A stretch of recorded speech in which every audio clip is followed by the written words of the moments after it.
मेरी जान, मैं शर्मिंदा हूँ बहुत। हर चीज ठीक कर दूंगा। वादा। वादा करता हूँ। मेरा शौहर कहाँ है? तुम भी दुआ करो कि ये मसला यहीं खत्म हो जाए। याद रखो, मैं भी तुम्हें नहीं बचा सकूंगा। जाहिद को सब कुछ पता चल गया है। जो भी मसला है जाओ और नैयर के साथ हल करो। जो कुछ हुआ उसी की गलती की वजह से हुआ। पुलिस वाले आप लोगों से भी बयान लेना चाहते हैं। अली कहाँ है? उन्होंने हमें भेज दिया, वो अस्पताल में ही रुक गए। तुम यहाँ पर क्या कर रहे हो? कौन है वो लड़की? जब तुम्हें मेरे साथ होना चाहिए तो तुम इस लड़की के पास क्यों रुके हुए हो? तुम मेरी बहन के साथ क्या कर रहे हो? हाँ, हद में रहना अपनी। अली का उस लड़की से क्या? अली का उस लड़की से क्या?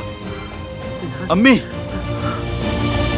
ये मोहब्बत बदुआ बन गई है, ये सजा।